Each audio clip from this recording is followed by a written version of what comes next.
Okay, hello Blasto Supreme. So, more than meets the lines. I have a name for this art stream. This is, I have been doing this for, sorry, hang on a second. There we go. I've been doing art streams for a little while now, but I've now got a regular time slot, and well, it's not regular yet. I guess this is my first one in the regular time slot, but we're going to attempt to make it a regular show. Hello, Namish Name. Hello, Golf Boy Sunday. So what I'm gonna do is a picture of classic Generation 1 Shockwave. I've got about 2 hours here, and I'm going to try to do the whole thing start to finish. And we'll see how that goes.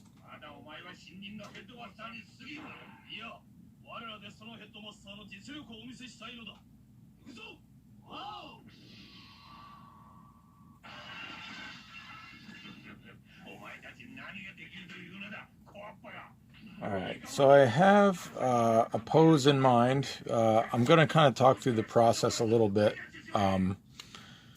and feel free to ask any questions if you have any as I go. I am just going to get started here with the pencils. First thing I do is I have a really loose sketch over on my computer. I can't really actually tilt it that way right now, but the first thing I do is just kind of like loosely sketch out the pose that I want. I try a few different things, and then you know, once I see something I like, I will jump onto the paper, or if I'm doing it on the computer, just go to my pencil layer and start penciling it in. So I keep it really light to begin, just kind of blocking in the general shapes, making sure they fall where I want them to on the paper. And then as I get it to looking, you know, towards looking how I want it to look, then I'll start to tighten it up a little bit.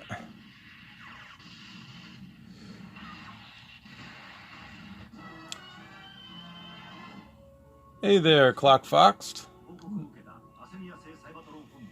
Alright, let me peek at the chat here.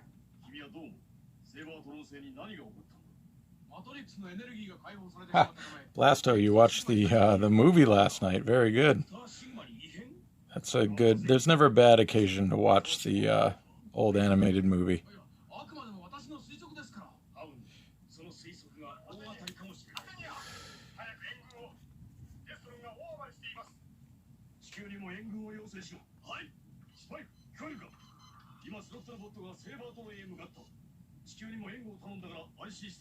Golf Boy, most likely this will be an auction piece, yes. Hello, Manga Collector.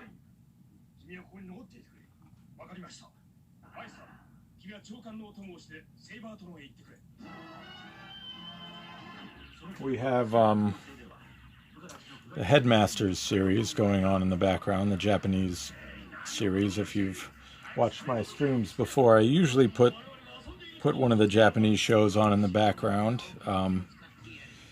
It's I don't know, it just kind of fits with the theme, and I'm not it hasn't been flagged for any sort of like copyright infringement or whatever they would take down any music for, so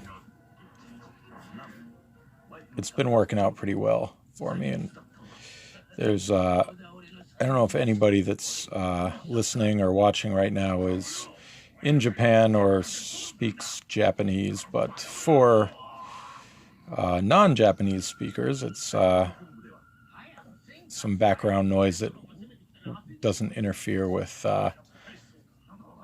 you know, any of what I need to say. It doesn't clash with it, I guess you would say.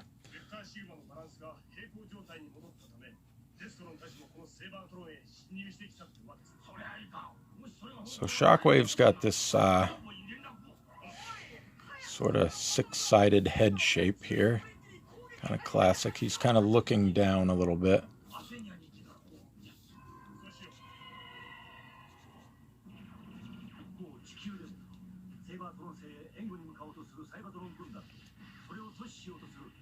And of course he's got his Cyclops eye, his one eye in the middle of the face there.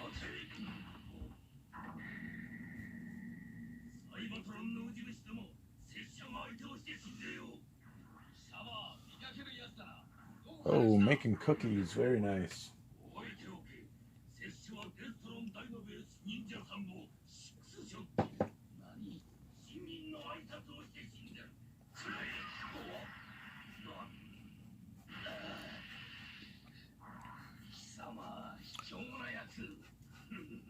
So as you can see, I'm just kind of taking these sort of blocked in shapes I laid down initially and just kind of slowly adding, excuse me, a little more definition to each one as I go.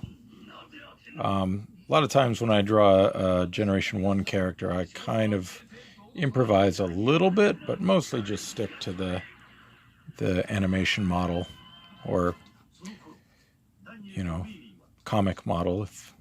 Pretty much the same models were used in the comic, the Marvel comic, and the TV show animation.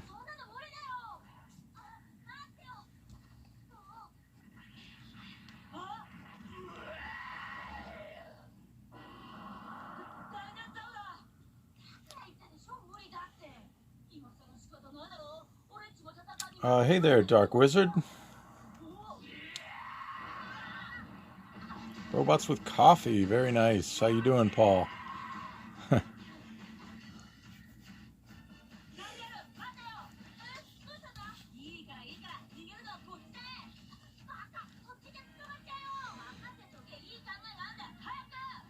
Oh, that's good, Golf Boy. Always glad to hear when art inspires art.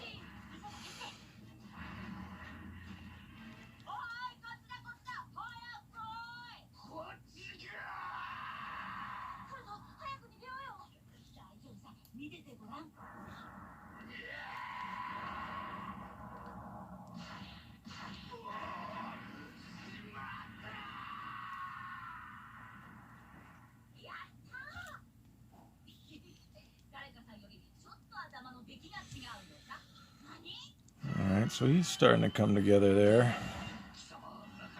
Shockwave's got some, he's just got an interesting sort of shape to him. Some Transformers that just translate differently, you know, depending on your art style, you might find it easier to do certain characters, harder to do others. Shockwave seems to be one that sort of comes pretty easily to me. Hopefully I won't screw this up now that I've said that. But it's just got, I don't know, just a fun shape to him.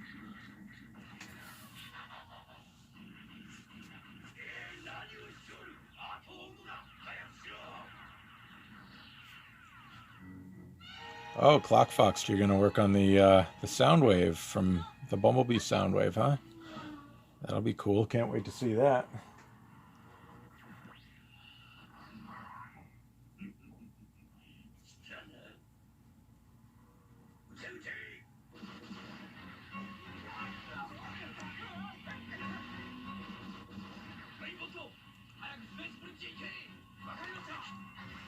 So Shockwave's got his little backpack, which I like.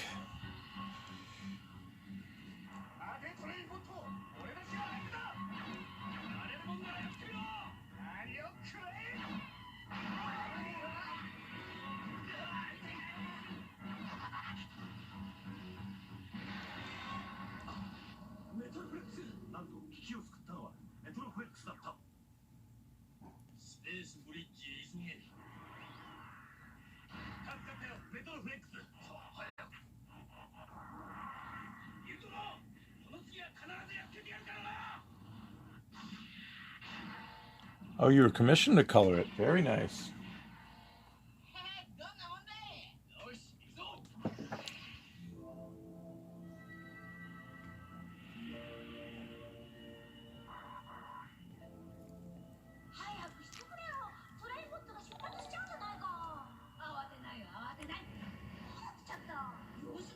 Gotta have the old balled up fist in there. It just kind of adds a little, interest to the picture. It's not static when he's just, character's just standing there. The balled up fist kind of gives it some energy. Little Arthur meme energy.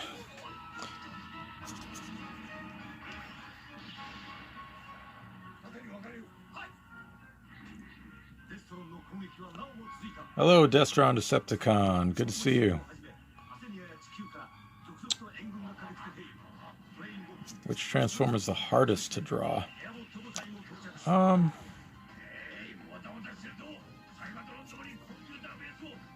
That's a good question. I struggled for a while before I worked on the issue of Lost Light that I did. Rodimus. I kind of struggled with Rodimus because he's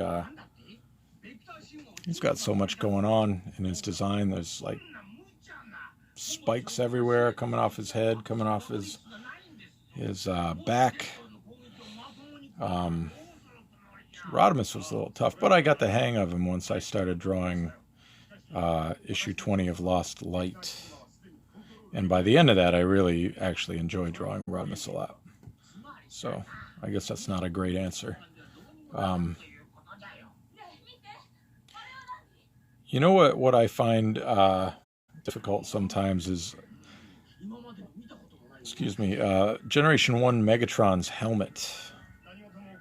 Like most of the cartoon images have it like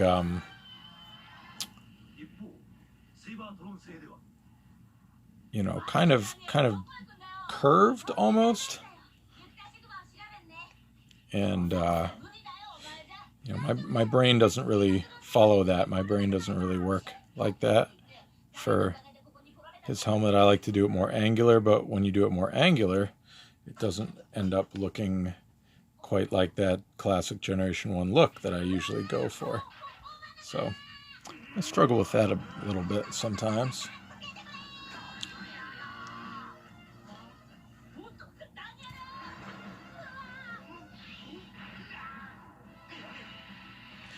I think I'll change the angle of his gun arm a little bit here.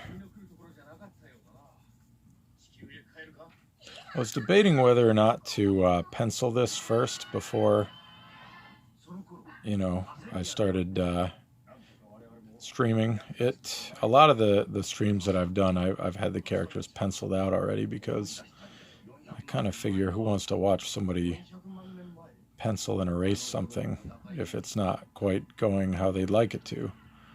But yeah, some people like to see the penciling process too, so I figured there was enough value in that I would just start the whole thing from scratch, and it would sort of be like a challenge to see if I could get through the whole thing in one roughly 2-hour stream.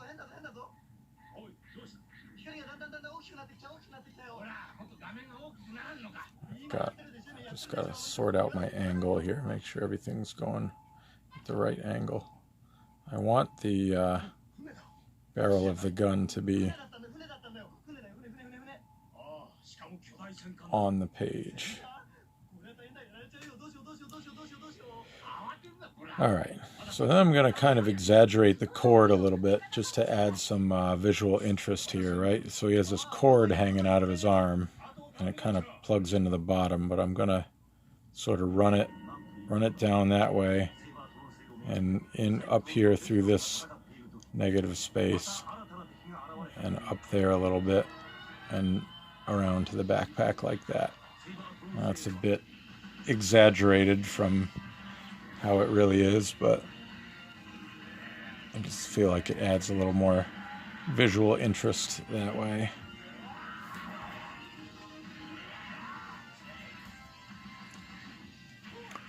Another thing, you know, when I ink my own pencils, which normally is what I do, you know, I can afford to be a little bit sloppy with the pencils because I know what I'm gonna want to do when it comes to inking. If you were penciling something somebody else was going to ink, you would want to go much tighter than what I'm doing here.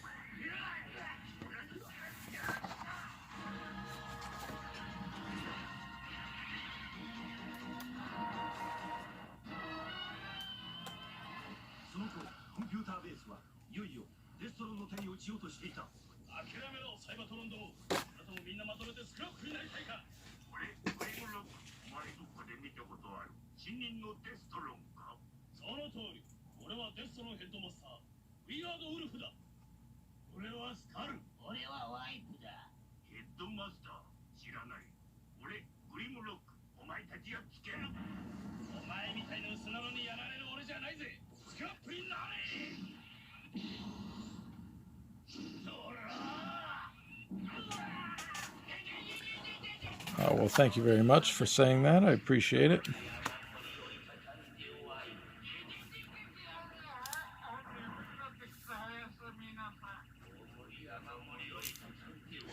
Shockwave, much like Whirl from Lost Light, does not have you know, a big opportunity to show some emotion, so you kind of use the body language to show. I mean, he's pretty emotionless anyway, but essentially the mood of the picture here. So like the tilt of the head, the angle of the head, the clenched fist. That's kind of telling you what the vibe is here.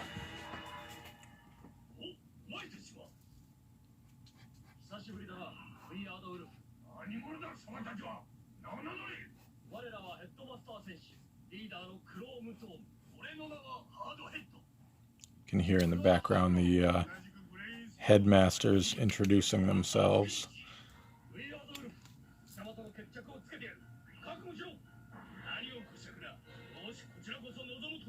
Something's feeling slightly off about this head, but I'll try to correct it in the inks.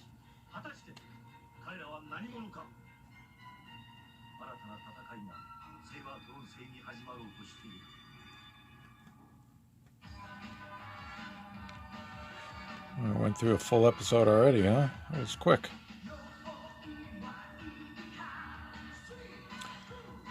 All right. So I'm going to kind of plot out the shadow just a little bit. Just pencil it in a little bit here. Also, I just remembered his Decepticon logo. Sometimes it's drawn on the chest, but the original had it on his arm, so I'm going to go with that here.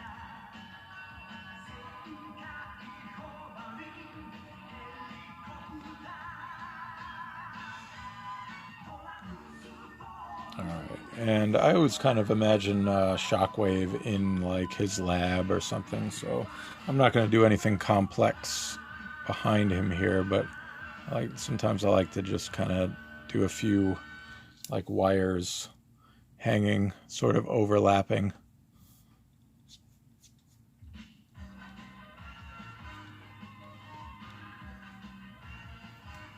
And we're going to do I'll do a little wall behind him. Just to kind of, that's what I'm looking for, like ground him a little bit, I guess.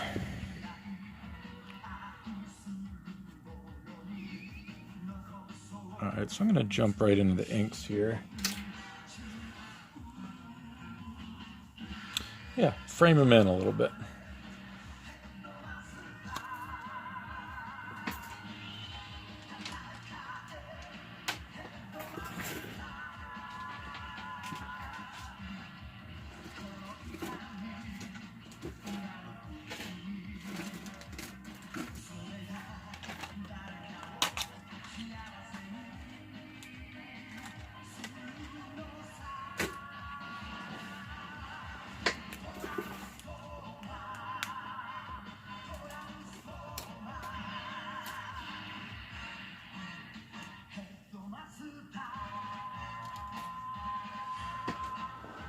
Alright, let's get ready to do some inks here. I'm just gonna get this eye out of the way here. Use the old circle template to make sure I get it how I want it to be. I'm not gonna quite complete the circle. And I'm gonna go with sort of the angle of his head here.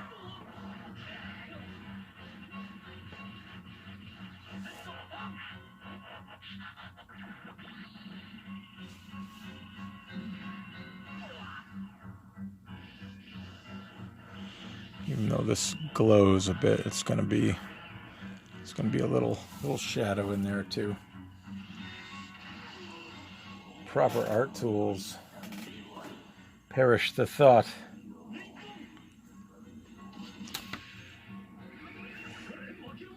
Yeah, I lean on these things probably a little too heavily sometimes, but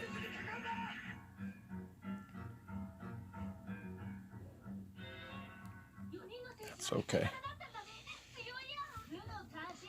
So see, I've got this tilted down a little bit, so sort of the top of his head, I guess, goes kind of overlaps the circular part of the eyeball.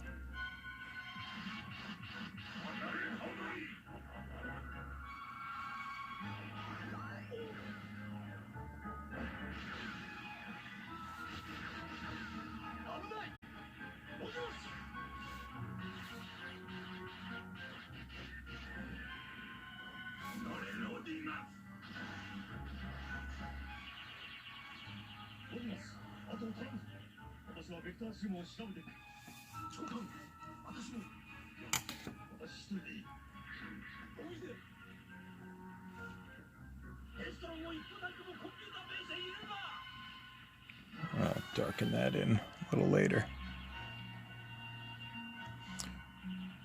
The old X trick. Drop a little X into a space that you plan to fill in with black.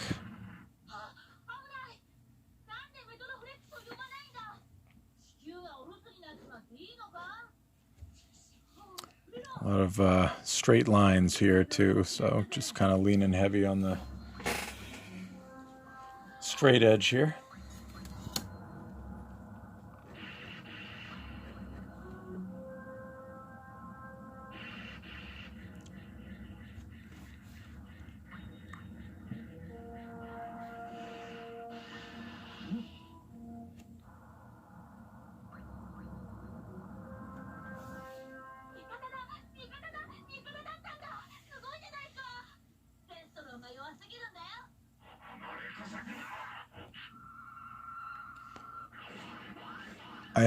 I definitely have tried freehanding a lot of this stuff,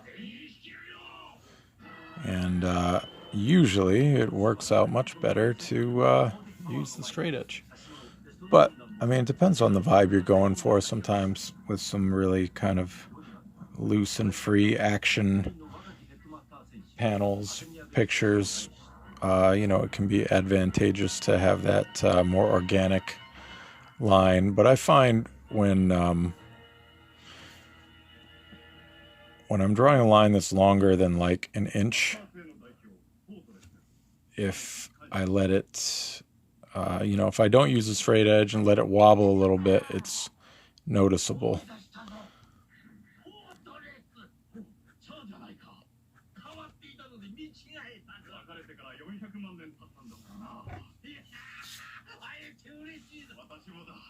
He's very edgy, isn't he? She's really not. Shockwave doesn't seem like he'd be the most fun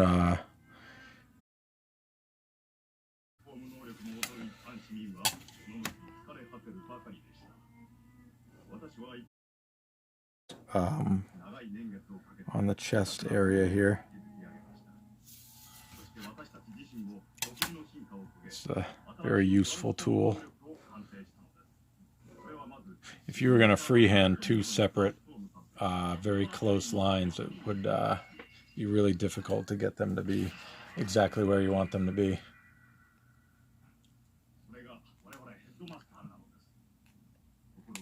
Uh-oh, we're having streaming issues, huh?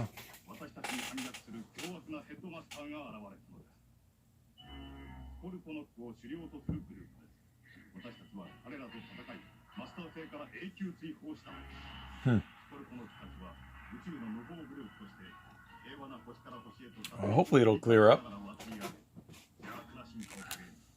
Has it been doing it the whole time, or did it just kind of start doing that?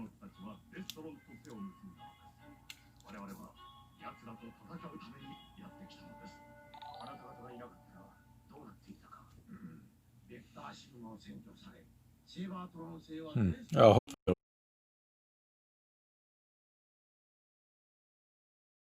we're being raided. Somebody help me out with that. That's another group of folks that jump on a stream. I'm a rookie here.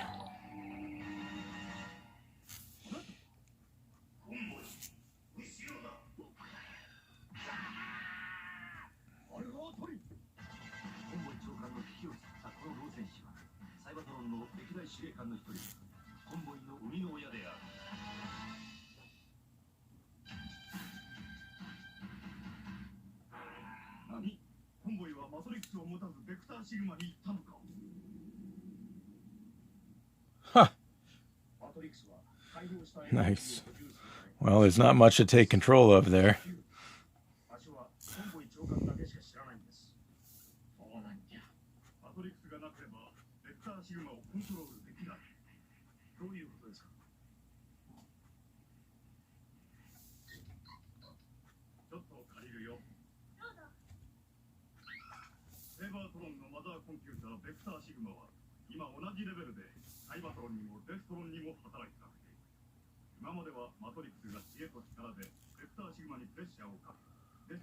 Hey, Kreese, thanks for stopping by. Am I saying that right? Kreese?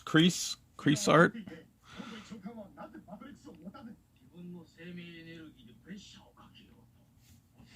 Thanks for jumping in, everybody.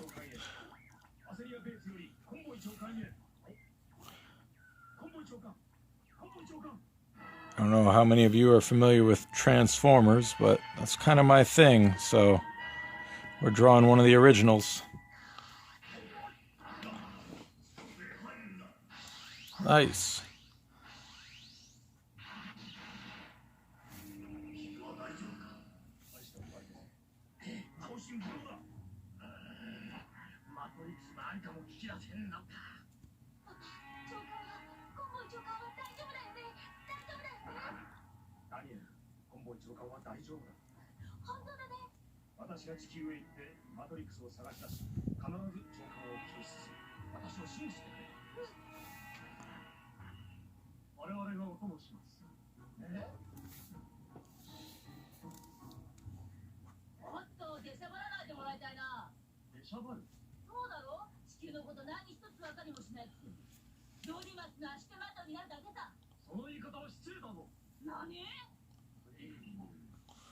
Yeah, I'll definitely have to check out your stream. Going to hell. I'm not going to be able to keep up with this chat, but that's okay. I'm mostly here to draw. So that I can do.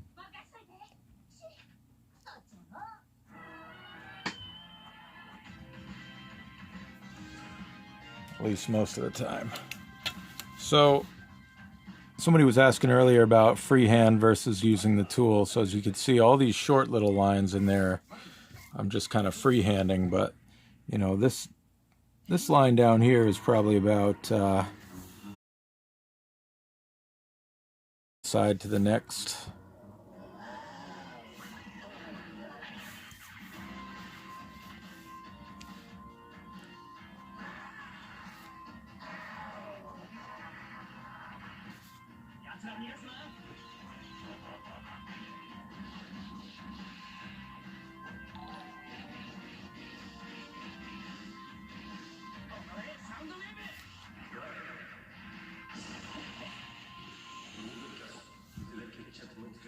How's the buffering? Is it still? Yeah, it is more buffering. That kind of sucks. Bad timing. Wonder what that's all about.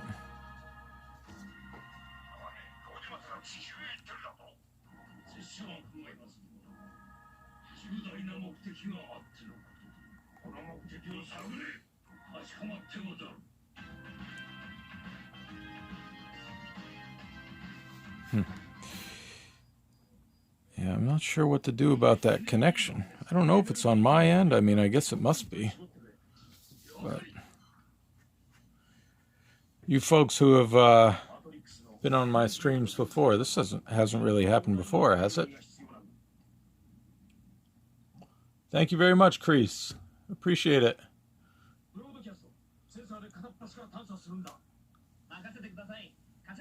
Yeah, this is the Japanese Headmasters series. I like to use that for background noise because it's related, but it's not going to get flagged for copyright stuff. Or at least it hasn't so far.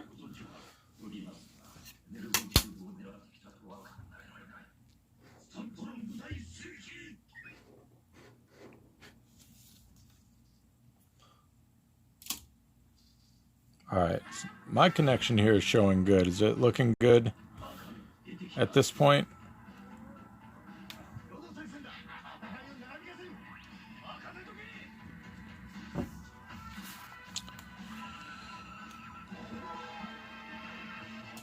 Have I done comics other than Transformers? I've done covers for quite a few properties. The only other interiors that I've done, believe it or not, is for My Little Pony. I did that, was it last year? Sometime last year I had an issue of My Little Pony come out. It's a bit of a long story, but I've done covers for G.I. Joe, Ninja Turtles, Power Rangers, other stuff, Micronauts, Gem and the Holograms.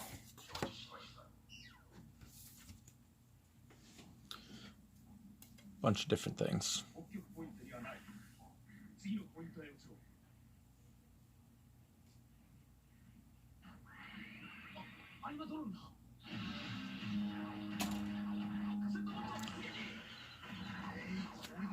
How do they choose who does interiors? It's pretty much up to the editor of the book.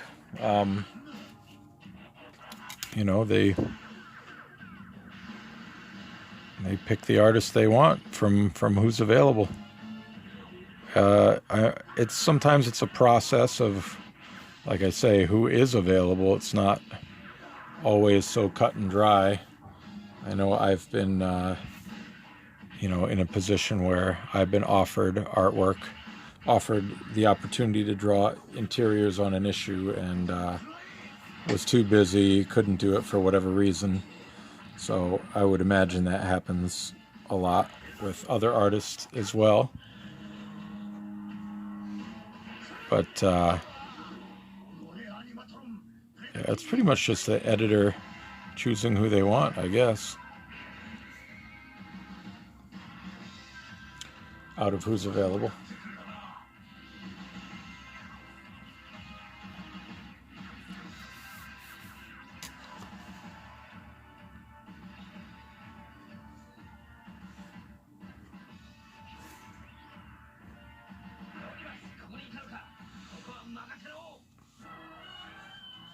I have not worked with DC or Marvel, no. Not yet, at least.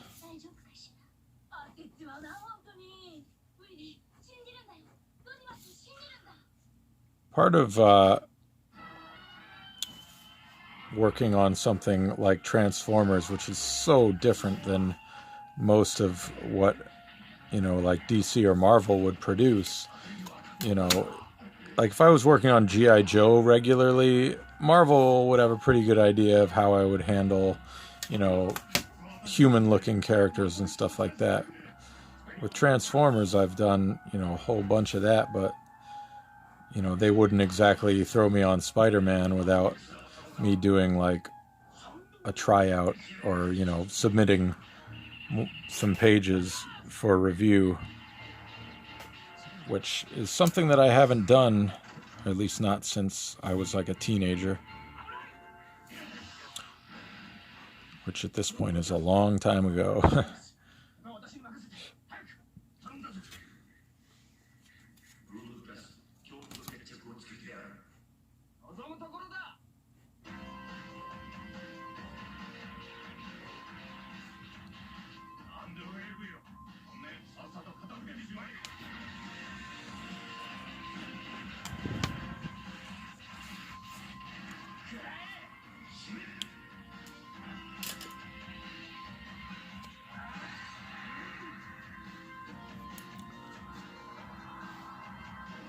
Alright, let's flip him upside down here.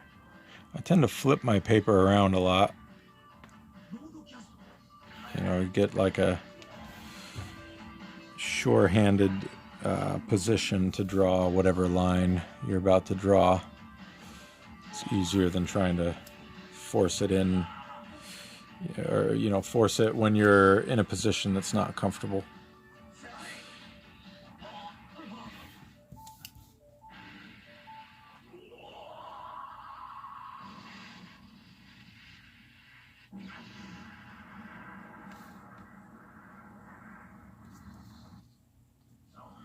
How about Gundam? I think I drew my first Gundam.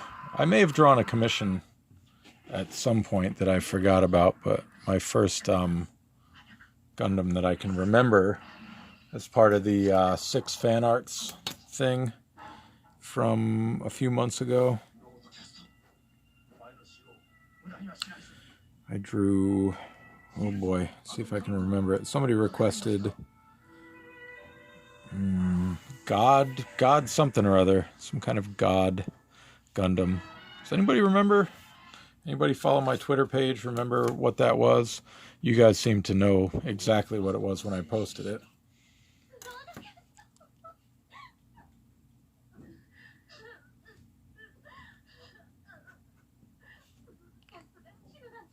Spoiler alert, in the background there we have the demise of Blaster, aka Broadcast.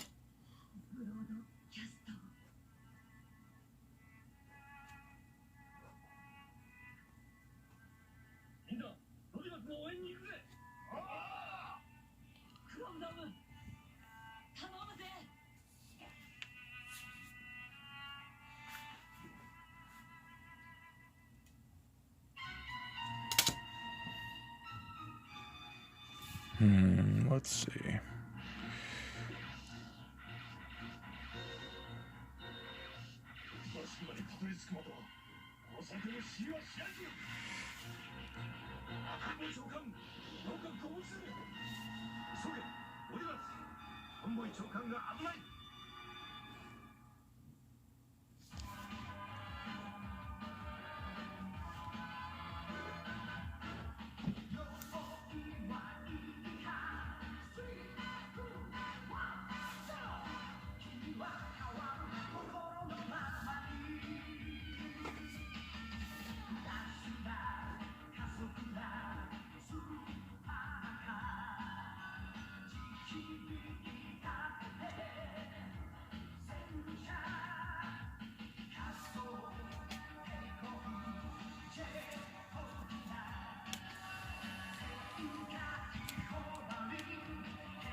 Is the connection okay for everybody now?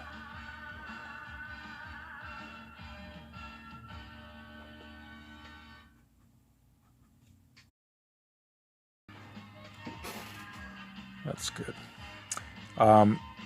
With the,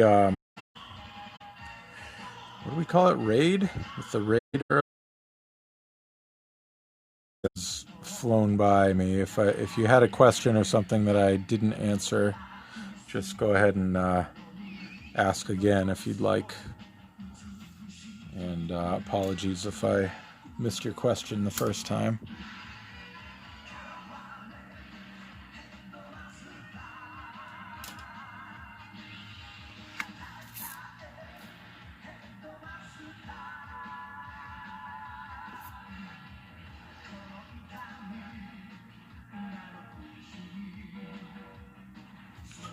This little like wrist gear I kind of stole from Nick.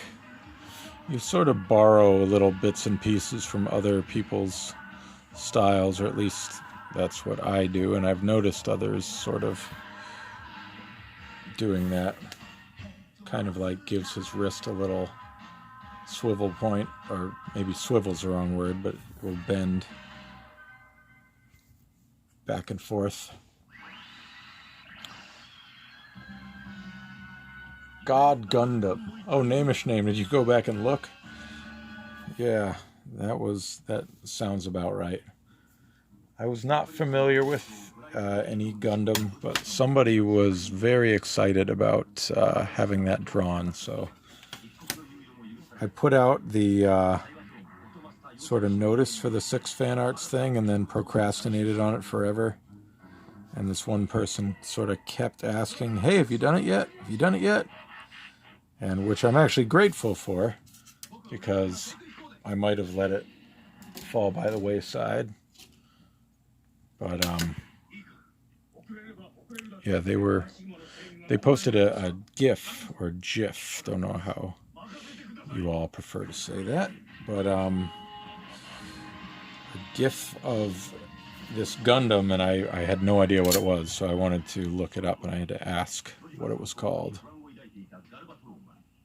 Hard G. Oh, this is like a Rumble is red, Frenzy is blue thing. It's very, very controversial. Is it GIF or GIF? I've heard all the arguments for and against. Or, I don't know if I've heard them all, but I've heard quite a few.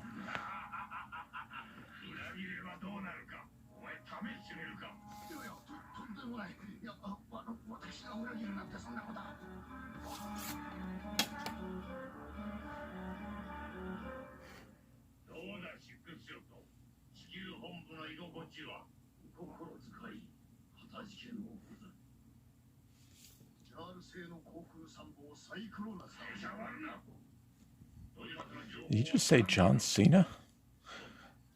John Cena's a time traveler?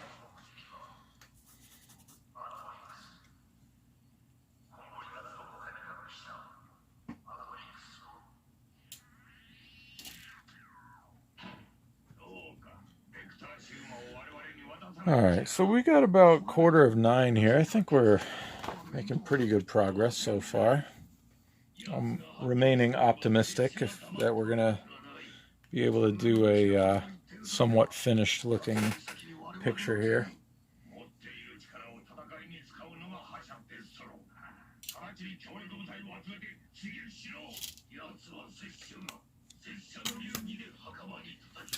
I'm going to pencil in some perspective lines here just to make sure everything lines up.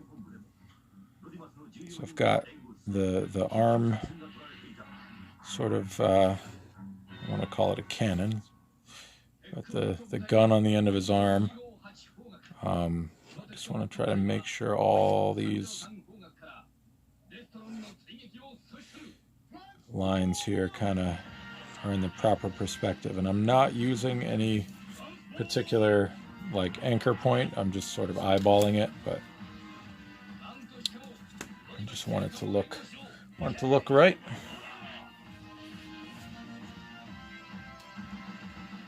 Hey, so help me out here. I uploaded some emotes, I made some emotes and uploaded them. Is that something you all can see, or do you need to like do something special to get access to that?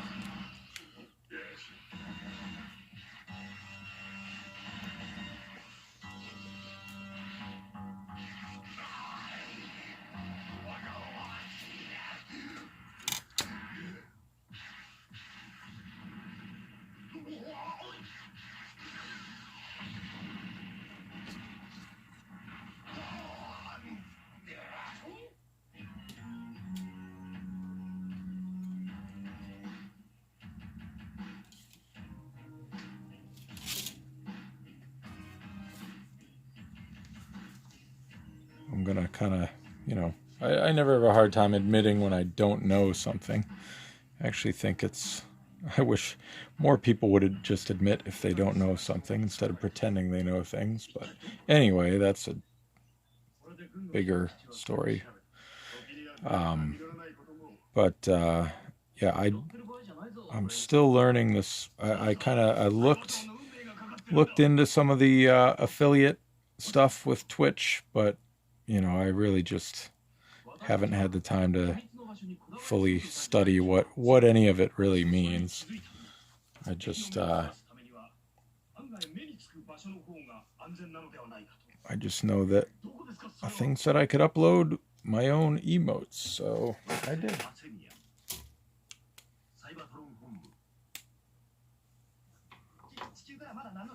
Yeah, it's very possible I didn't do something right also.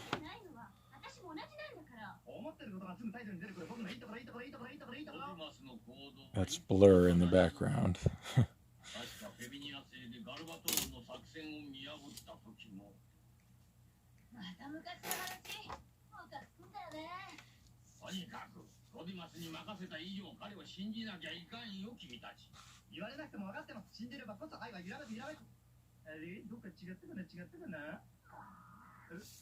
So, just process stuff here. If you get one of these ellipse templates, they have these little guidelines on them.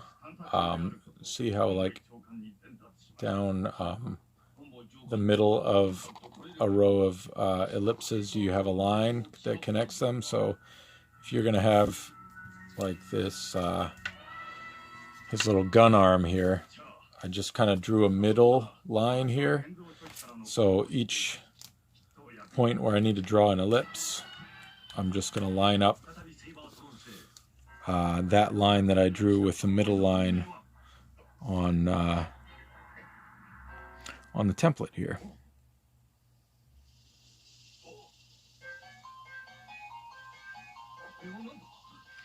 And that should make sure it all really lines up how I want it to.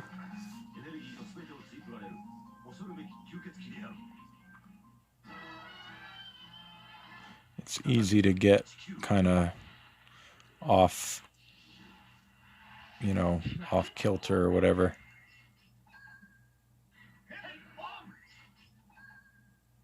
Another thing with the template is you need to kind of take into account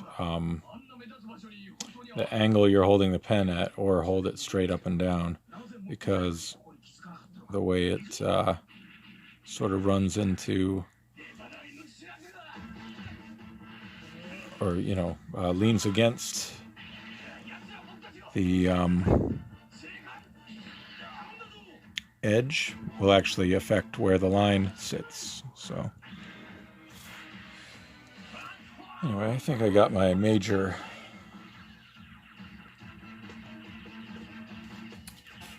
ellipses in there. I'll just kind of freehand in the rest here.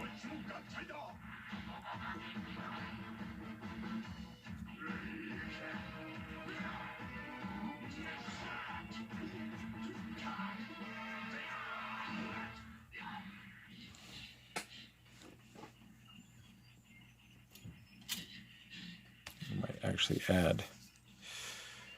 add some more here.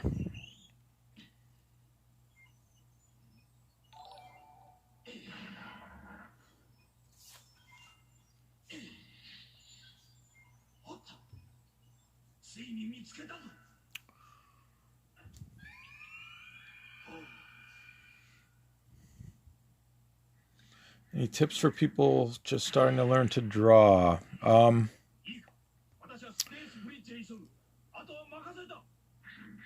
Yeah, I mean, the best thing you can do if you enjoy drawing is just do it as much as you possibly can. And I don't think people really like that. That's not a very insightful tip, but that's like the way you improve the most is by practice and repetition. But yeah, find something you enjoy drawing and just draw the heck out of it until it feels almost like second nature. There's all kinds of different books and stuff depending on what type of stuff you want to draw. Like if you want to draw comics, I would very much recommend How to Draw Comics the Marvel Way. It's for my money, it's about the best sort of instructional thing on how to do comic art. A lot of the tools it covers are kind of old school tools, but the actual lessons you learn in there are completely relevant no matter what tools you're using. But art is great. Art got me through high school. um, yeah, I would just if you enjoy doing it, just do it as much as you can stand.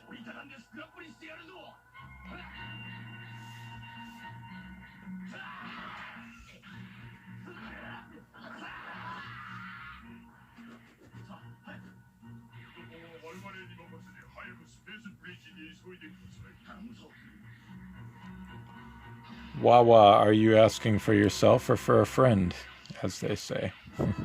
Asking for a friend.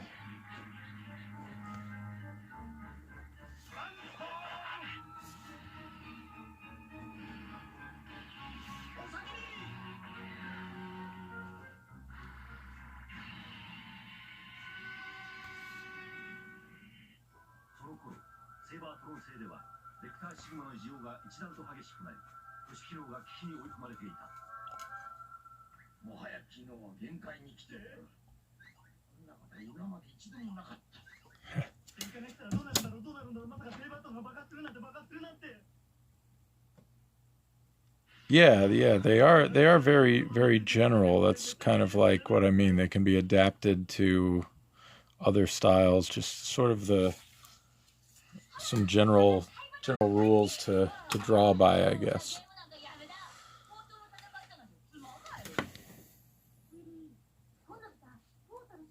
Another thing is, if you're not already involved, whatever it is you like to draw, get involved in sort of the online fandom. I know fandoms can be toxic depending on what you're looking at, but a lot of fan art, at least with Transformers, it's there's a lot of great interaction with fan art on Transformers forums. That's sort of how I got into all this. I got pretty heavily involved in the online forums, and that was sort of my gateway into doing the Transformers Mosaic project. And then, there was a contest on the IDW forums at one point that I entered, and that was a big part of my work being seen by the head people at IDW. So getting involved online is usually a good idea.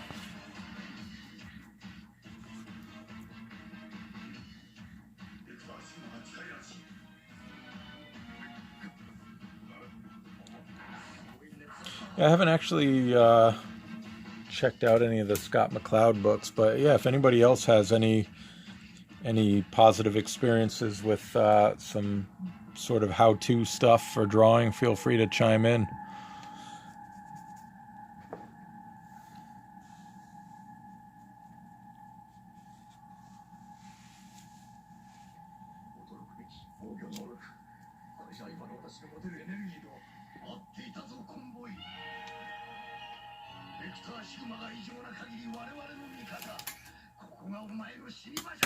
All right, I am getting close to a point where we can sort of transition to doing some of the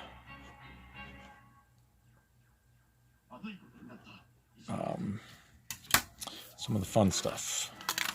Whoops. I just want to get the rest of the basics kind of penciled in here so I can erase the pencil lines under here.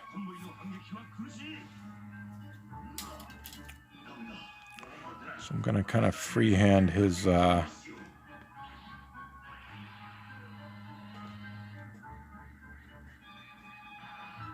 what you call the big cord that goes from his little backpack to his arm weapon here.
Alright, I'm going to use a smaller curve here. If I can find it.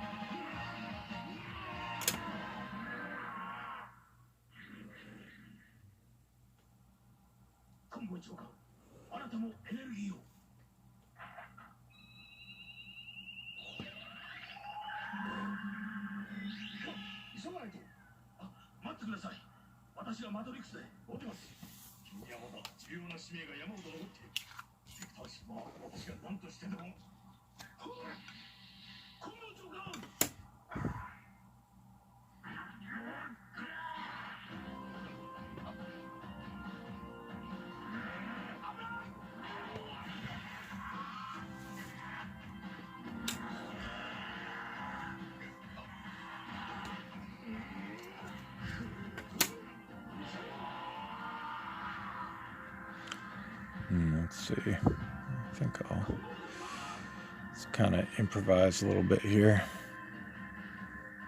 I usually say trust your pencils, but I'm just kind of going on the fly a little bit with these. I want to get an odd number.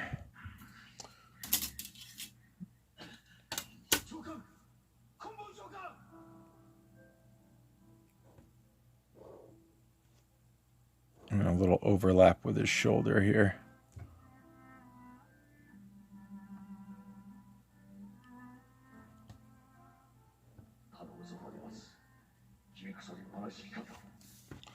Alright, that ought to do it.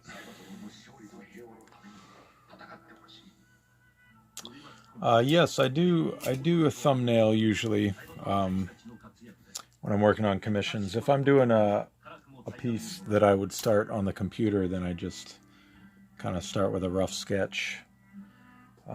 But something like this, I just kind of like did a few small doodles until I got a pose that I felt pretty good about, and then I just jumped into the paper here.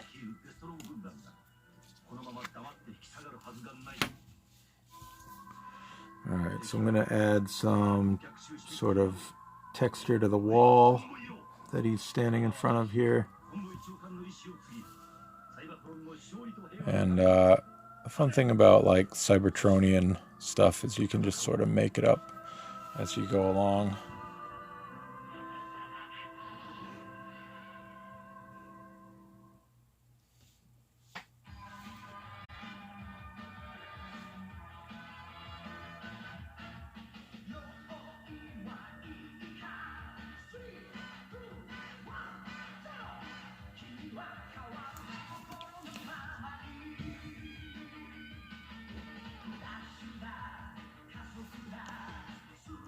I'm gonna try to not have the back of my hand be the focus of the camera here, but that's okay.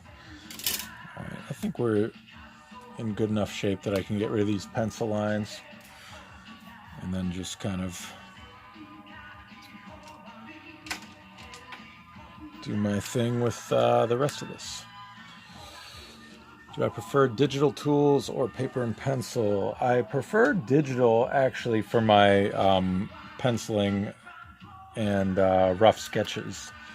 Um, there's a few reasons for that, but for inking, I prefer traditional. It's just the feel of inking on paper um, is much better for me than any digital inks that I've used. Although I just started messing around with Procreate, and the feel of Procreate is actually pretty good, I have to say. But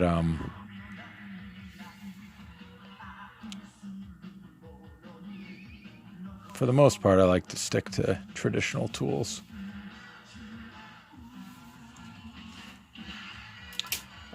But one of the reasons I like digital for layouts and rough sketches and stuff like that is because you can sort of edit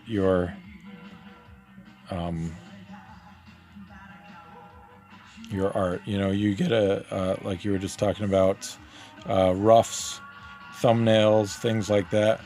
If you do your thumbnail digitally, then you can just start roughing it out right on top of that. You just do it in layers, and you know, you can flip it horizontally, vertically, change the shape, change the size. If something's not looking quite right, it's pretty easy to correct that. Whereas on paper, the only way to correct it, like when I was working on his gun arm earlier, it's erase it and redraw it. So it's much more convenient to do that digitally. Um, so yeah, that's my preference. I'm adding a little texture to the cord here.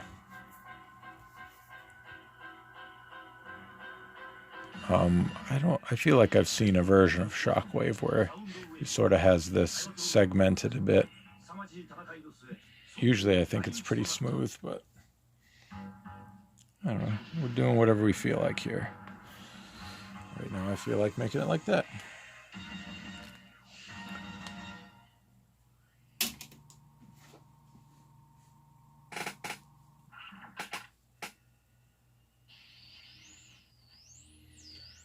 All right, now we'll get rid of this pencil.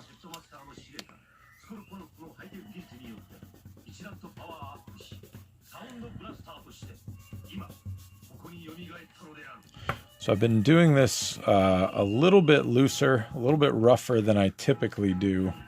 I usually keep my art pretty clean, pretty tight. But like I said, I'm trying to get a finished piece in this little 2-hour window here, so it's a bit more of a challenge. But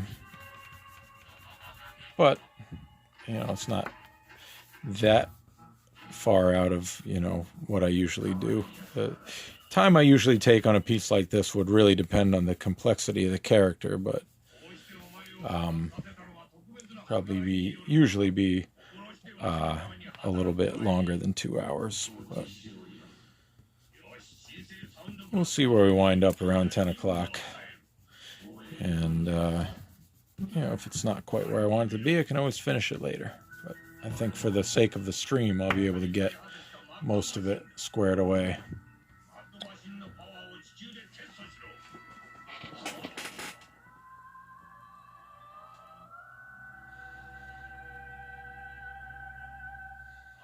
I have not written any comics. I do have several sort of self-publishing ideas, but I've never actually written a script. So all they are ideas in my head, which hardly qualifies me as any sort of writer. But it's something I would like to do at some point, but I have not done that yet.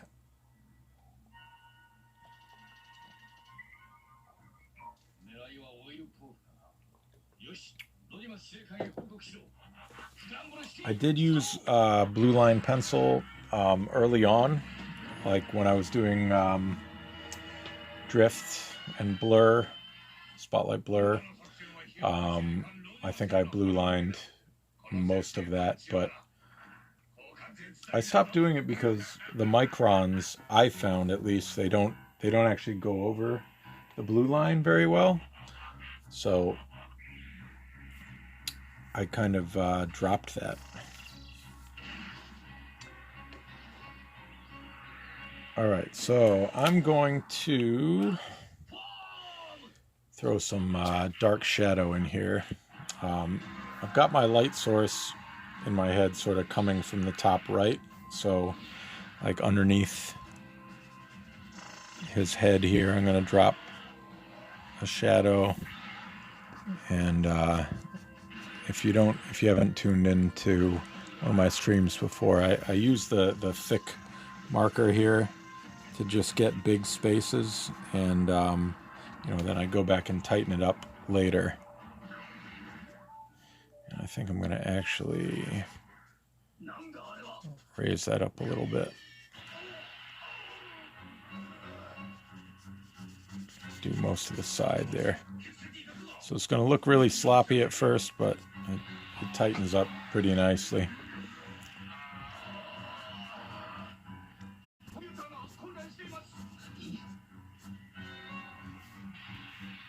You can see once the shadows come in, it starts to create a lot more depth to the image. Instead of just a bunch of flat lines, it starts to jump out a little bit.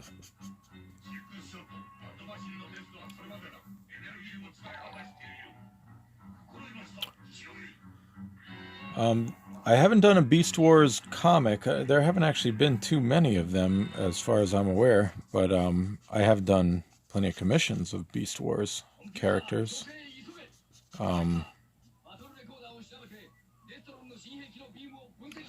But yeah, no actual Beast Wars comics.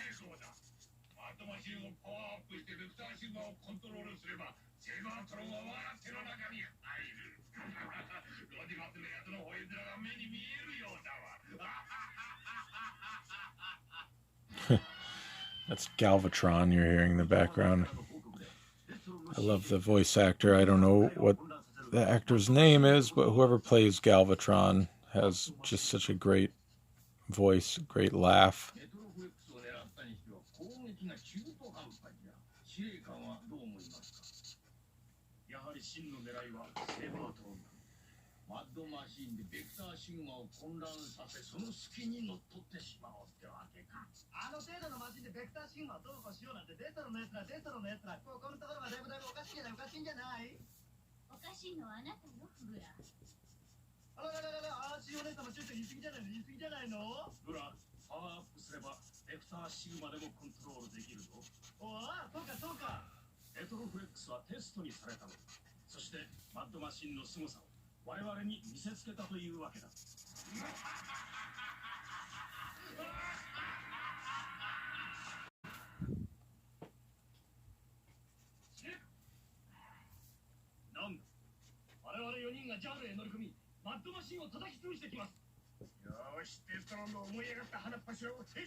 Do I have a favorite character from More Than Meets the Eye and Lost Light? It's hard to narrow that one down. Character is sort of what that series is all about. I'm a bit biased because I did get to draw the Rodimus and Getaway climactic battle, which I don't know. I always have enjoyed drawing characters that really get people riled up a bit. So Getaway definitely qualifies as that type of character. So I don't want to go so far as to say I like Getaway, because Getaway was a terrible character.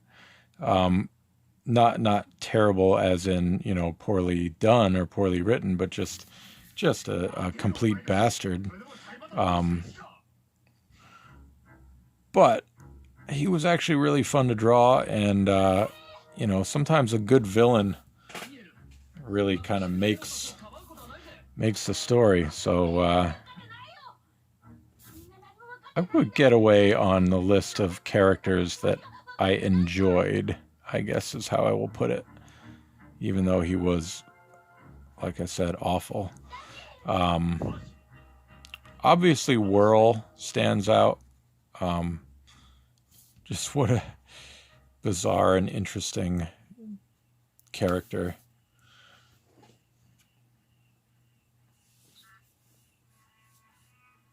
Yeah, collective angry cat hiss.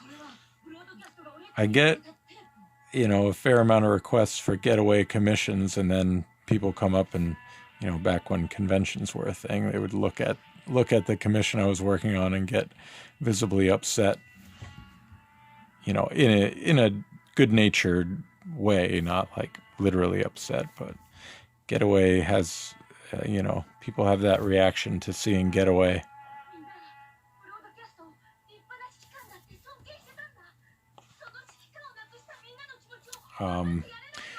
Who else? I mean, Brainstorm, back when he had the briefcase on his arm and all that.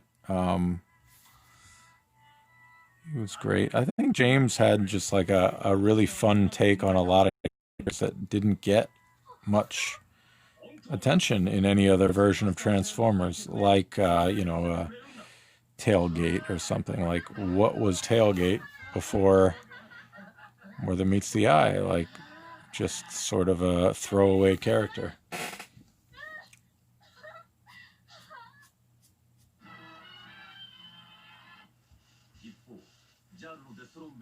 I appreciated Cyclonus for several reasons. I did like that Cyclonus is one of the few characters that, other than several minor tweaks, his design pretty much stayed the same from the beginning, his first appearance in IDW until his last appearance. So, or, the end of the universe, I guess you would say.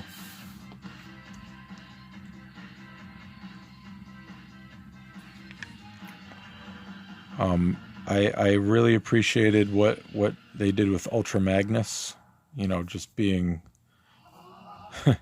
how he is.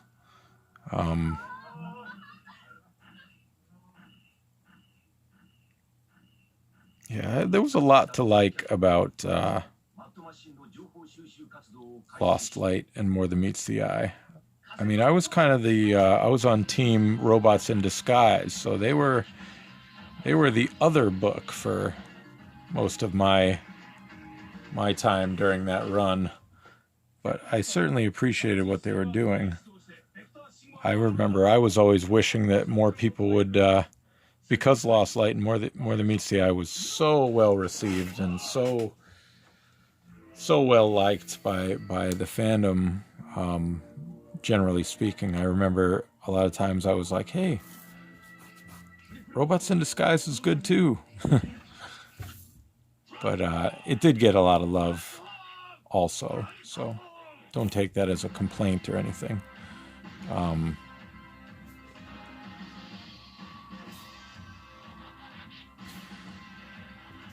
Anyway, yeah, I mean, it's hard for me when to pick a favorite. It's hard for me to say, oh, this one is my favorite or whatever, but there's a lot of characters that I really enjoy from that run. Autobot Megatron, when I first heard that was happening, I was like, come on, you can't, come on, there's no way that's gonna work. And wow, it really worked, I thought.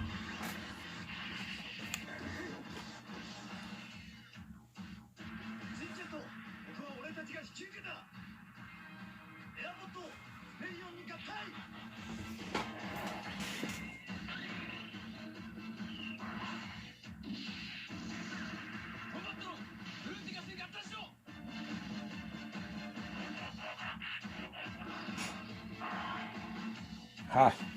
Nice one, Paul. I did what I could with those covers.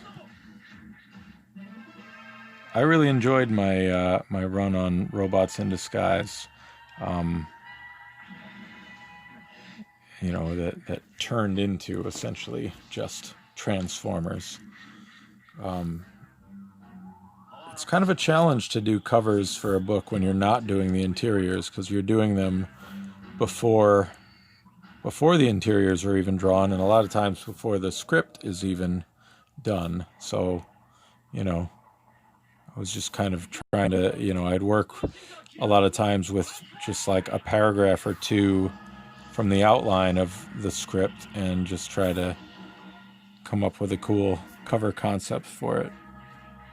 And there's some of those that I'm pretty proud of.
Um, do I draw for enjoyment when I'm not working?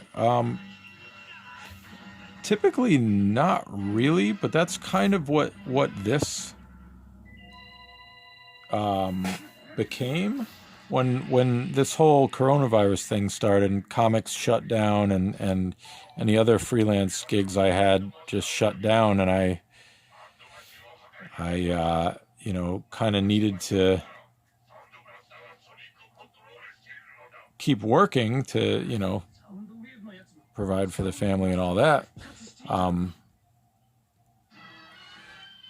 there were some things that I wanted to draw that I really didn't get to, but at the same time, even with Transformers, I'm drawing what's in a script, not the character I want to draw in necessarily in the way I want to draw it. So that's sort of why I started doing these streams and stuff. So that sort of was my drawing for fun, even though it was drawing as a job in a sense. But if I were to sort of just draw my own thing for fun, I have a handful of my own characters and characters that my friends and I created a long, long time ago that I would draw for fun. I enjoy the whole superhero thing.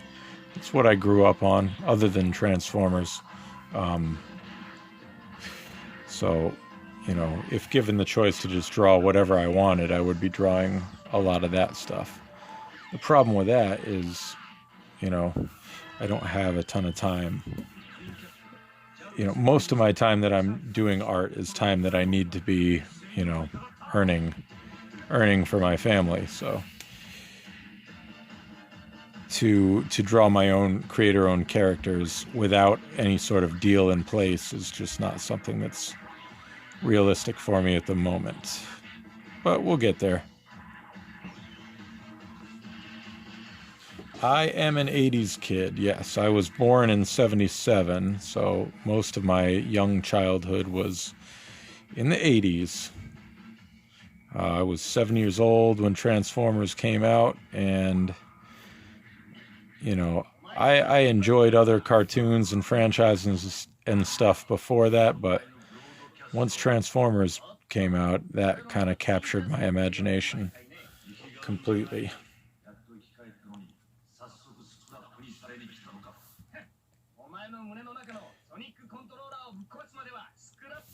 Yeah, I think it was a good time. Good time to be a kid. Good time to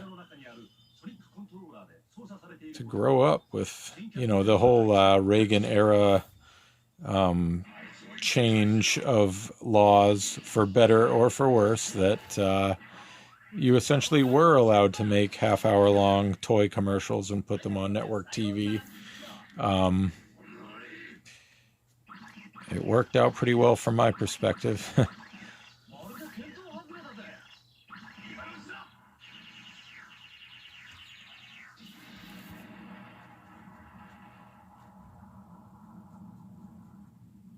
And just like I don't watch a lot of modern cartoons. If anybody listening does, feel free to chime in. But I don't know, the voice cast back then. That I know, you know, I'm not going to slander modern voice acting or anything. I'm just saying it was just tremendous back then when I was a kid. Like the voices were a big part of all the characters, and I think as a kid you're not really thinking about who's doing the voice acting on the show, but looking back on it, it's just so many iconic voices with so much personality. I think growing up in the 80s with this talent working on all the different cartoons was, you know we didn't realize how fortunate we were at the time, but we were very lucky to have the talent that we had working on those shows.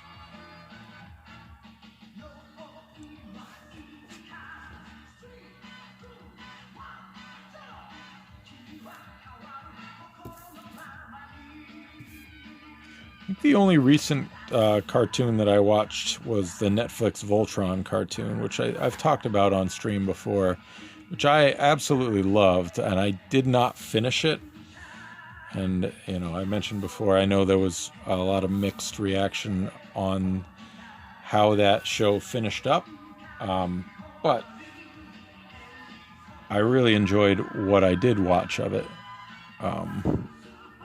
And one of these days I'll watch the ending. One of the reasons I didn't finish it was because I used to watch it with my daughter, who is she's now 15. I think she was probably 13 or 14 when we were watching it. But when the final season came out, she wanted to have a big sleepover with some of her friends, and they were going to binge the whole season. She asked if I minded if she did that. And of course, I was fine with that. So I haven't found an excuse to go back and watch it on my own yet.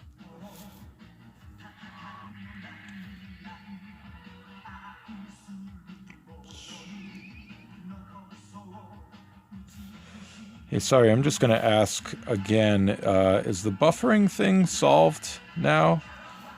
My screen is showing a good connection.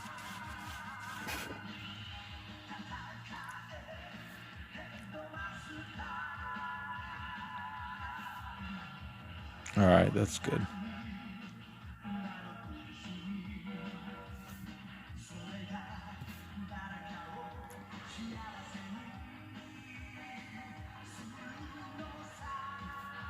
All right, very good.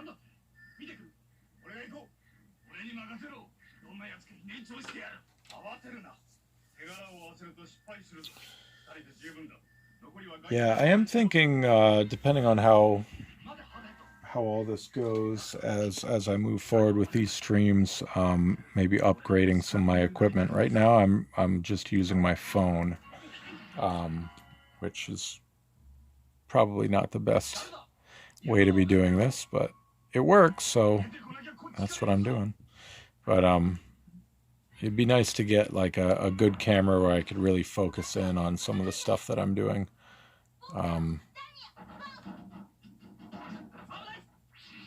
So something to look into for the future.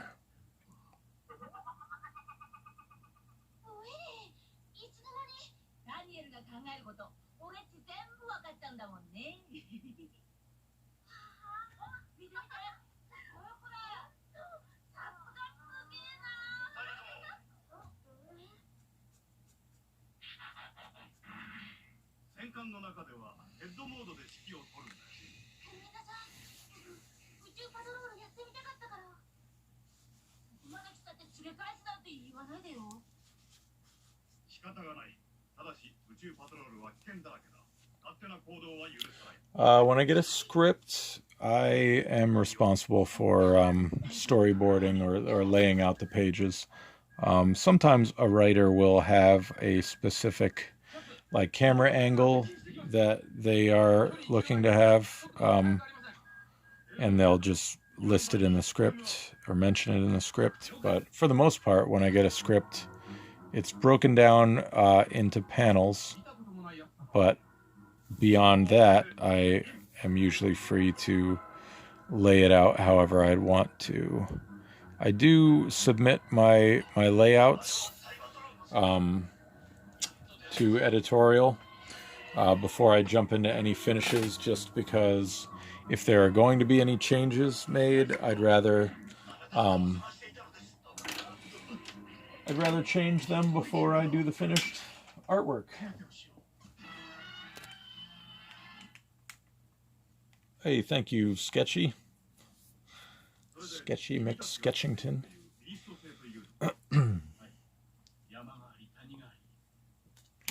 All right, so we got about 9:30 here, about a half hour left. I'm gonna throw in some heavier lines around Shockwave here to sort of call out, highlight words. Words are hard to just define him a little better. Me no say words good. Me go to Grimlock School of Talking.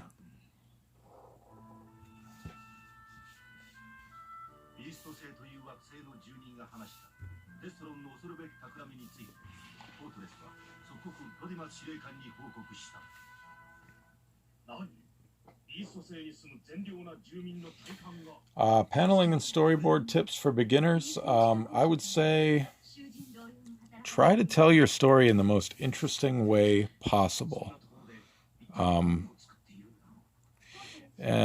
part of that is covered in that How to Draw Comics the Marvel Way. But if you have, it's hard for me to say this because a page of talking heads is almost like a break for the artist that you don't want to necessarily make it any more difficult than it needs to be. But if you want to really kind of excel at what you do, try to take like a page of two characters that are just talking in a single setting and lay it out and tell the story in the most interesting way possible. One of my favorite books that I used to read, it's called 100 Bullets. I don't know if any of you have read that, but the artist on that book, Eduardo Rizzo, is one of my favorite artists. And a scene that I always remember is two characters were essentially just having a conversation while walking down a street. And, think about that if you got that in a script. Character A, character B, walking down a street, having a conversation. How are you going to illustrate that? Well, in this particular issue of 100 Bullets, the characters walked past a hot dog vendor on the streets of whatever city they were supposed to be in, and the camera angle that Rizzo, the artist, decided to go with was uh, at one point done from inside the hot dog cart. So you literally, I want to say there were like 3 panels where the view you're looking at is through where the hot dogs are kept in the cart, and you see the tongs come in as the characters are walking by. The tongs come in to grab a hot dog. There's like steam involved, which creates visual interest. And the scene itself was nothing special. It was just 2 characters discussing whatever it was that needed to be discussed in that scene. But the way it was drawn made it so much more interesting than that. So yeah, I would say take advantage of the opportunity you have to tell an interesting story, because there's a million artists out there that can draw really cool pictures. But being able to tell your story in an interesting way can kind of set you apart from some of the other artists that are doing the same thing.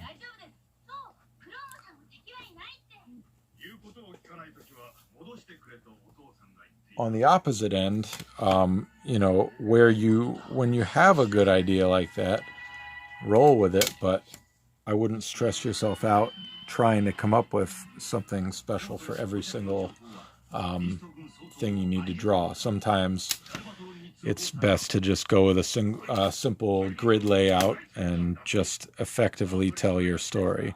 In fact, when you're first starting out, that's probably the best way to go. But the thing is, you can get all kinds of advice from all kinds of different places, but only you are going to know what you're comfortable with and sort of figure out what works for you. So,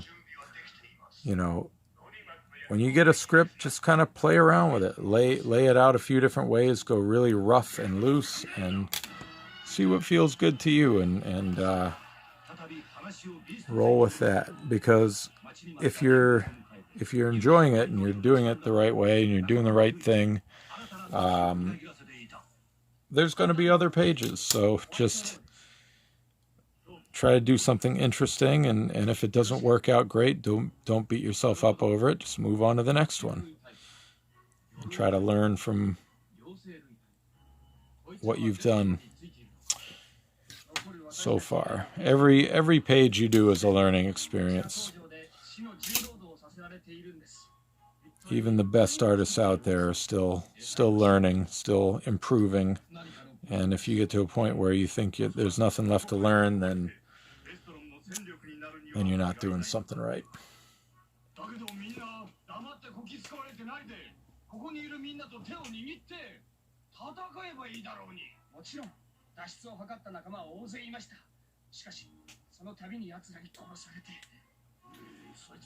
Hey, Zombie Prowl checking in.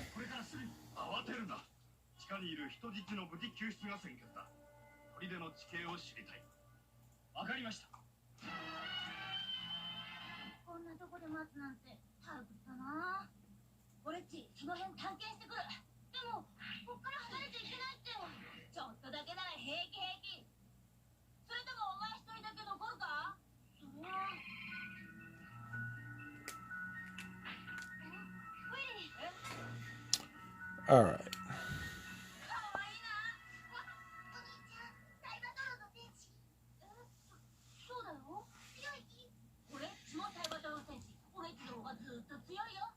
Oh, well, that's a loaded question, Blasto Supreme. There's a lot. But I think the IDW stuff is usually, they did a nice job of kind of putting together collections of comics that you can sort of jump into. I'll sort of leave it to the stream to throw out some suggestions of a good place to start. But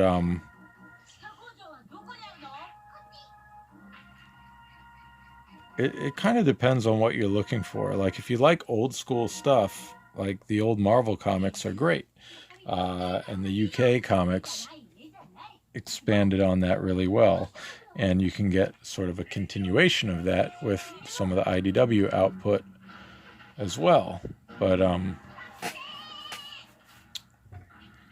lot of the IDW stuff is pretty accessible,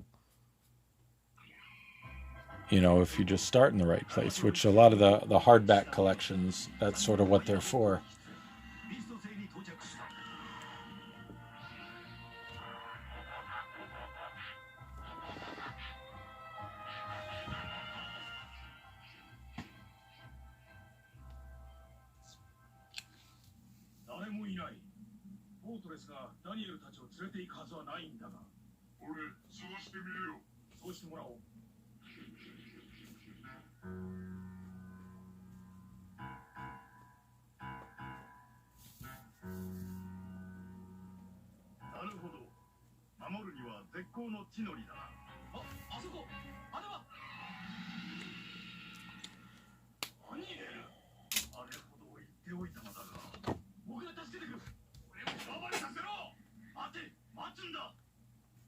What do you guys say? What's a good place to jump in for somebody that has been reading manga, wants to jump into Western Transformers comics?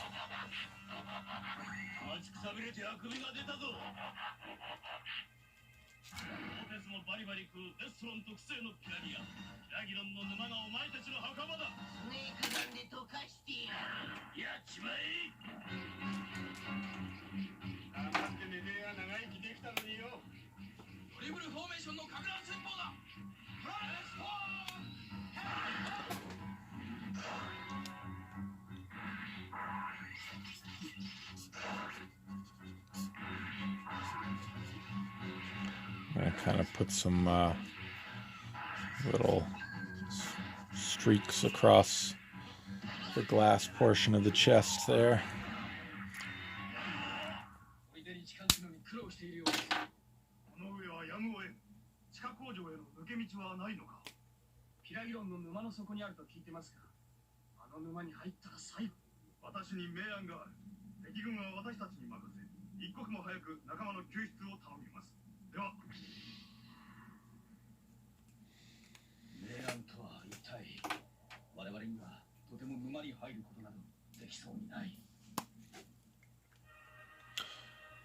Yeah, that's a good call. Starting after Death of Optimus Prime, the series sort of, you know, started like a post-war storyline with both of the ongoing series and eventually all three ongoing series, which was something new that Transformers hadn't really done before. They ended the war.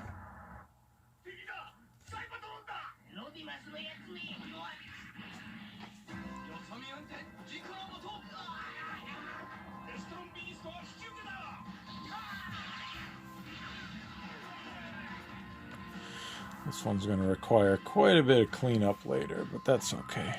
It's sort of rushing through a little bit.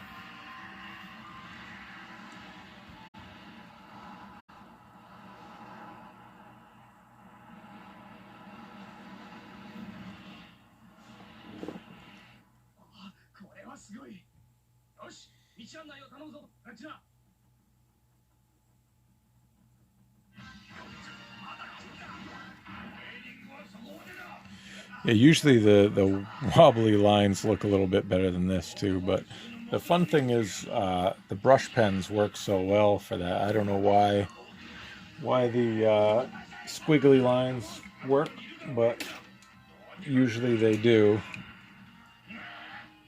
But yeah, that get a good brush pen and you can just kind of like, you know, just play with your line weights. I don't know.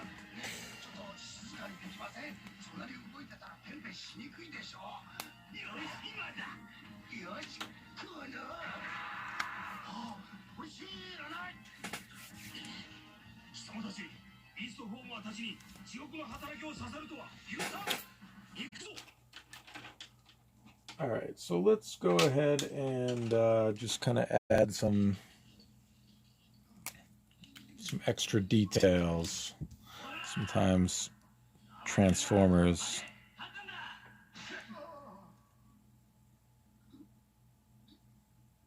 can have too many details, but I always like to have a few in there.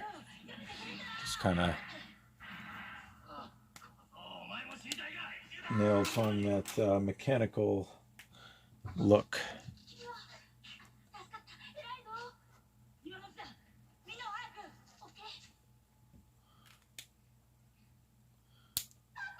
Well, thank you very much.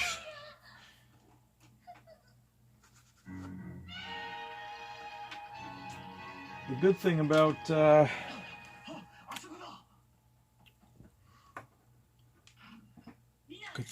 some of the modern tools is you can just get yourself a little whiteout pen like this, and when you mess up, you can cover up some of those screw ups and add some, highlights. And in the squiggles, sometimes I like to add a few little circular shines there. I can fix my mistakes down here.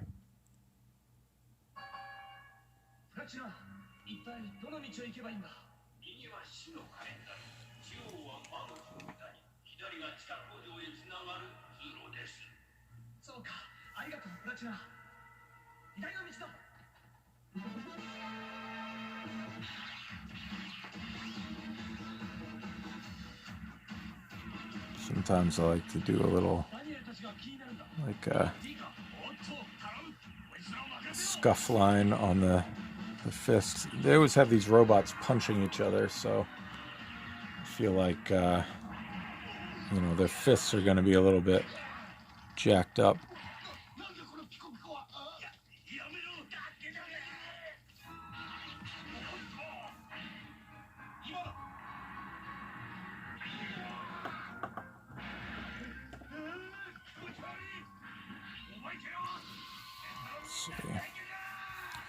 Be careful where you put down the line, because whether you're a lefty or righty, you're going to have to put down your hand somewhere.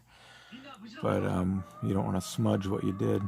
Anyway, carrying over the line into the black space kind of, I don't know, kind of adds to that depth of the picture. Sorry about the wobbly camera there. Anyway, make the black and the white lines kind of work together.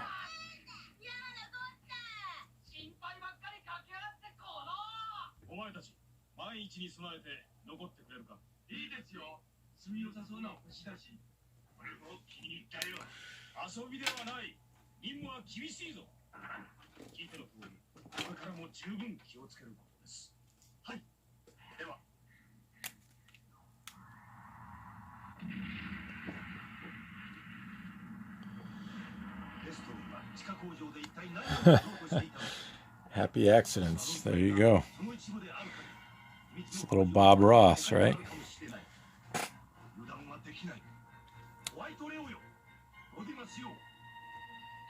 So another thing you can do is sort of like adding multiple lines along an area like this.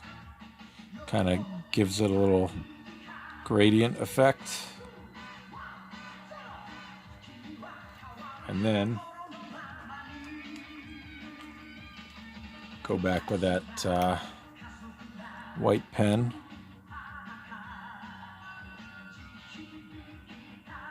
And just cut right through all those lines. At where it curves a little bit there.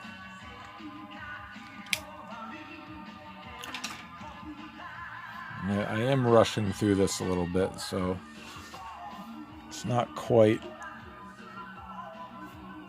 up to where I would like it to be, but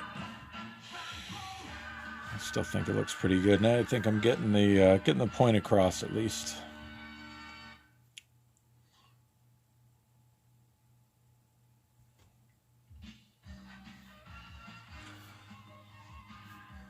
just add a few more kind of mid-grade shadow points here.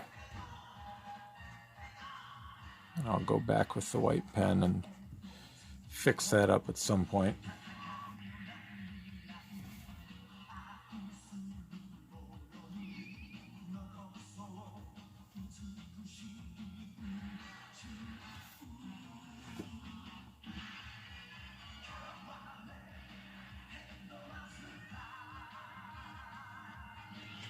These Japanese intro songs, they really do rock, don't they? I think Headmasters is my favorite out between Victory and Victory, Headmasters, and Master Force. I think I like Headmasters the best out of those.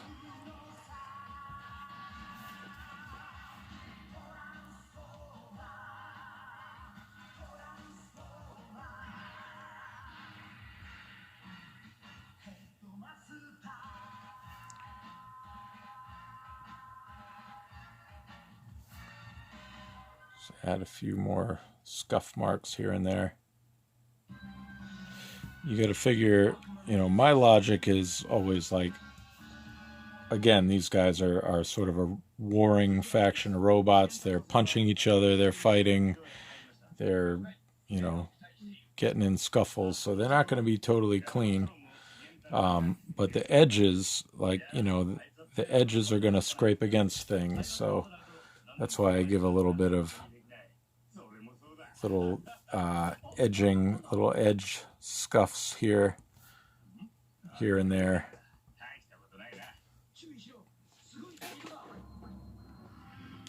Yeah, a little wear and tear from transforming, just like the toys.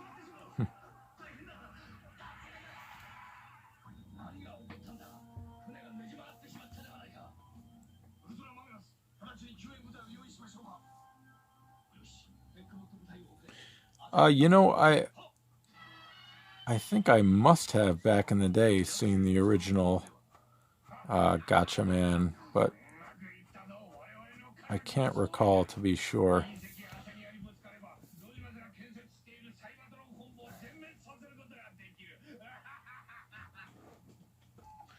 There's my guy Galvatron again, being just a lunatic. Sometimes, along the edge, I just kind of do some of this, just add some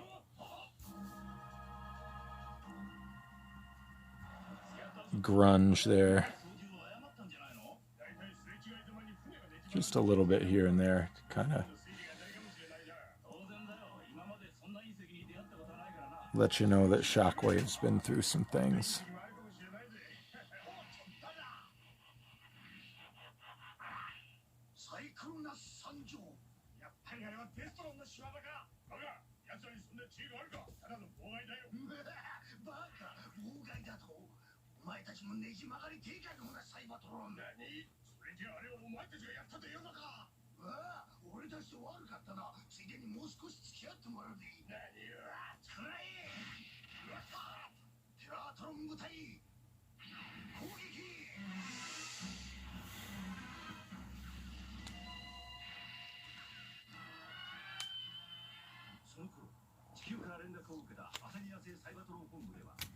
Let's add a little bit of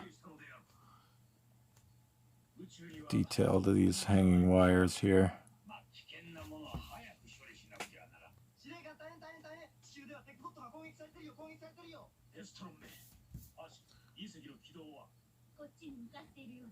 The walls behind him too should be a little messed up. Maybe I'll add a little done this on a few of the streams here, but adding a little primping is illogical. I love that.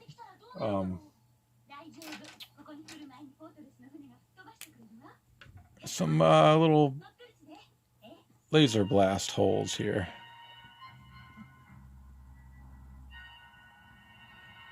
I just kind of work from a point and do some outward detail.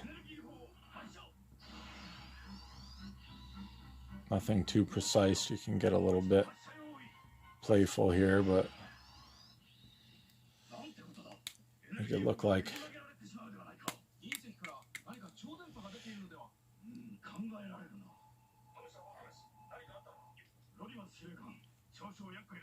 there's been a bit of a battle here.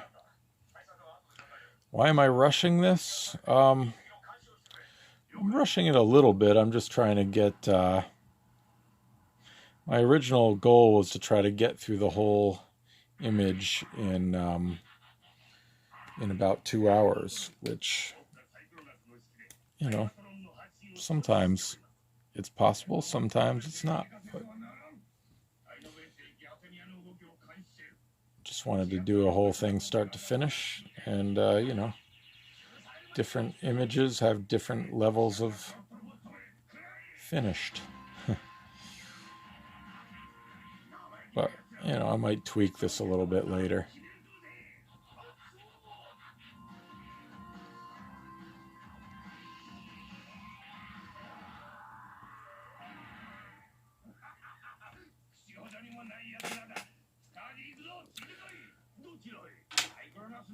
Something else fun I think we can do here is actually add a little shadow, like make it as if these cords hanging down are actually casting a shadow on the wall behind them.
Another thing about doing something a little bit quicker than I usually do it, I usually sort of obsess over details and making sure things are like exactly perfect and exactly right, and sometimes I think I would rather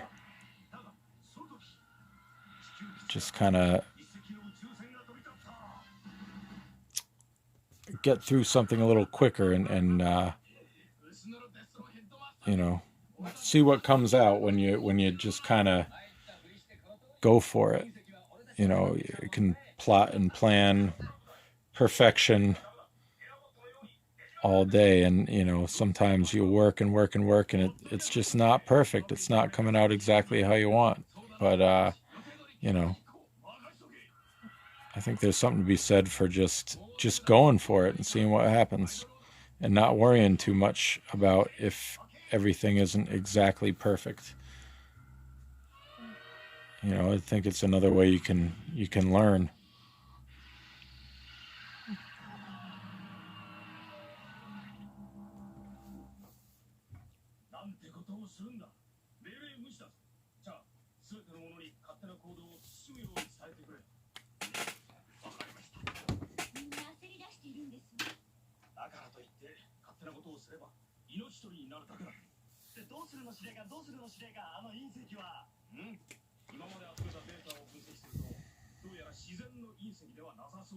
Just going to add a little bit of shadow to this cord here.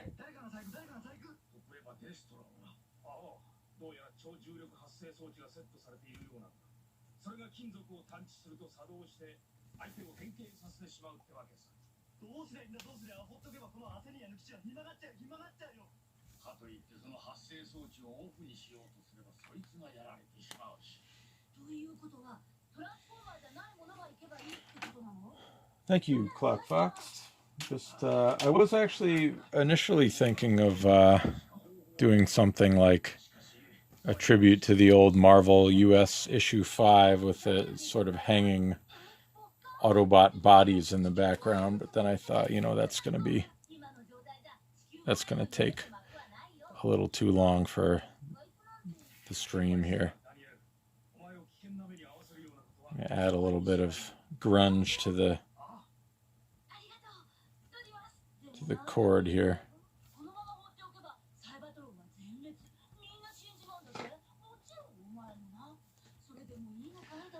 And I'm just going to add a little bit more detail to the wall here.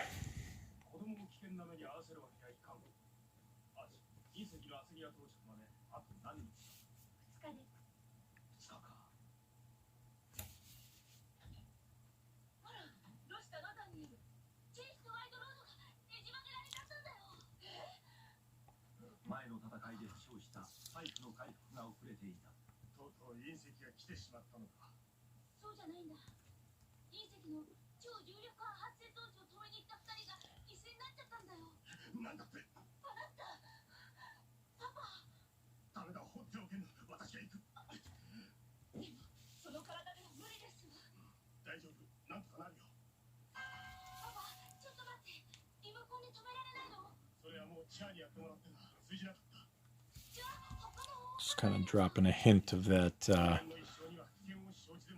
the wall back here, just to sort of ground this area too.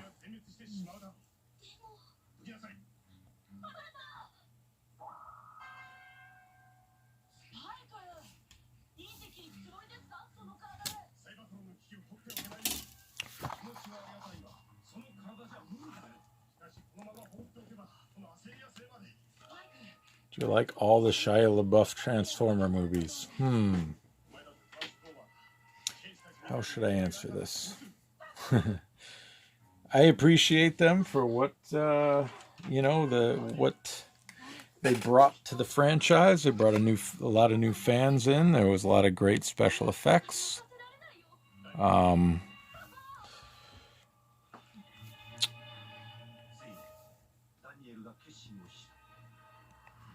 I got to hear Peter Cullen's voice on the big screen, which was excellent. First time since 1986. So yeah, I try really hard not to say negative things about the Bayverse movies, but they are not my favorite version of Transformers, I guess, is what I will say.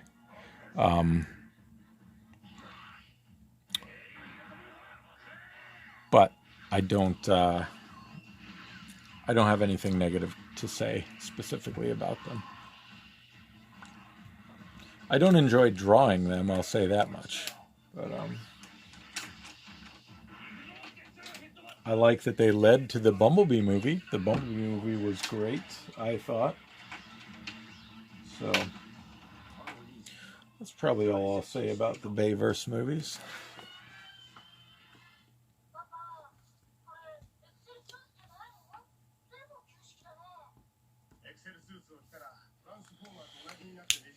All right, so it is a little bit after 10 o'clock where I am, so I think I'm going to call this piece here, and take a good look at it. I'll throw a signature on here, but yeah, a little bit more rushed than I would typically do, but I still think we got a pretty good looking Shockwave there. He looks menacing. He looks tough. He's ready for something.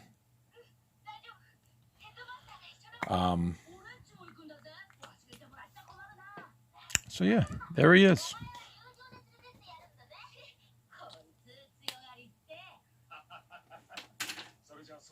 So thank you guys for hanging out here and chilling with me while I drew Shockwave here, and let's see what I can do for next week. If you have any suggestions or anything, please feel free to jump on my Twitter.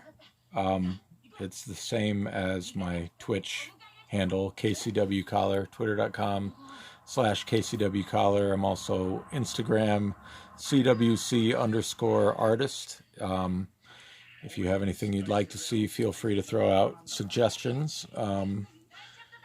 Yeah, we'll see what we wind up doing next Monday, but yeah, I plan on making this a regular thing and figuring out this Twitch thing a little better, and learning how to talk good more. Me talk good. Anyway, yeah. Thanks again, guys. Everybody have a good night, and hopefully I'll see you all next week. All right. Take care.